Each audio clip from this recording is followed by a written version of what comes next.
Jordan, did you know that in 2002, the Russian government literally spat on Elon Musk when he tried to buy an old ICBM to send a greenhouse to Mars? Wait, they actually spat on him? That's a bold move considering he's now running the most powerful space agency on the planet. It's the ultimate underdog to superpower story. That rejection fueled the birth of SpaceX, a company that turned the entire aerospace industry upside down by proving you don't have to throw away a $100 million rocket every time you use it.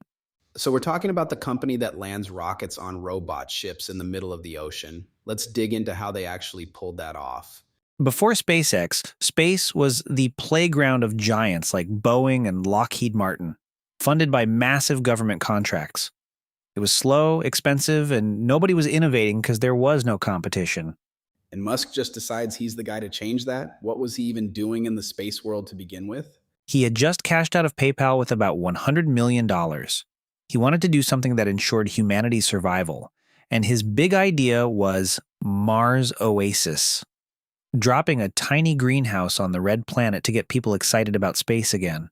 But he couldn't buy the rocket from the Russians, right? Is that when he decided to just build his own? Exactly. On the flight back from Russia, he calculated the raw material costs of a rocket and realized they only made up about 3% of the sales price. He figured if he could build them vertically integrated, meaning making almost everything in-house, he could undercut the entire market.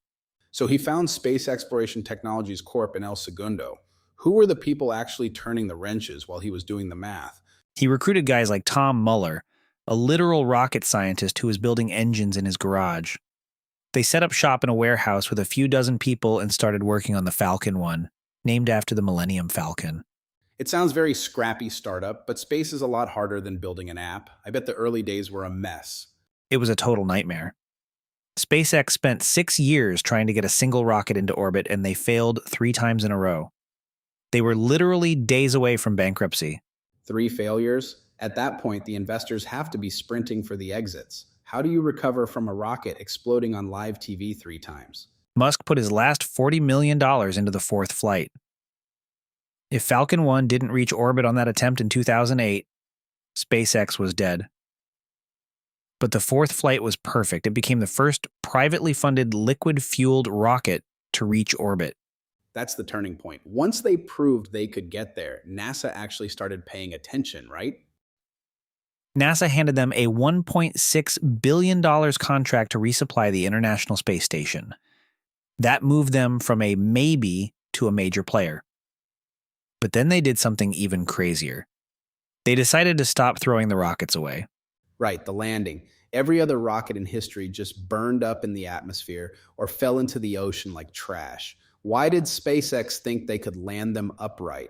Everyone told them it was impossible, like trying to balance a broomstick on your finger during a windstorm. They started testing the Grasshopper rocket, which would hop up a few meters and land. Then they moved to the big leagues with the Falcon 9. I remember seeing those early videos. They kept crashing, exploding, or tipping over at the last second. It looked like an expensive hobby for a while. Until December 2015. They launched a satellite and then brought the first stage back to a landing pad at Cape Canaveral. Watching that booster touch down vertically, standing tall in a cloud of smoke, it changed everything. Suddenly, the cost of space travel potentially dropped by a factor of 100. Since then, it's been a conveyor belt of launches. They've got the Dragon capsule carrying astronauts and the Starlink satellites taking over the night sky. But what about the big one? You mean Starship? That's the Silver Tower currently being tested in Texas. It's the largest and most powerful flying object ever built. Unlike the Falcon 9, which only reuses the bottom half, Starship is designed to be fully and rapidly reusable, like an airplane. And the goal for Starship isn't just to put satellites up, it's the Mars vehicle, right? Precisely. Musk wants to build a fleet of 1,000 Starships to establish a self-sustaining city on Mars. He's not just building a company, he's trying to build a bridge to another planet. Okay, so they've crushed the competition and changed how we get to orbit, but what does SpaceX actually mean for the average person who isn't going to Mars? It's about access. Because SpaceX made launches cheap, we're seeing a boom in satellite technology that provides global internet, better climate monitoring, and even space-based manufacturing. They ended the US reliance on Russian rockets for human spaceflight. It also feels like they forced the old giants to wake up. NASA is now partnering with private companies for almost everything. They broke the monopoly. Before SpaceX, space was a government-only club. Now it's a commercial frontier. They've proven that a private company can move faster and take bigger risks than any bureaucracy. Though some people aren't happy about Starlink satellites cluttering the view for astronomers or the massive debris fields from Starship tests.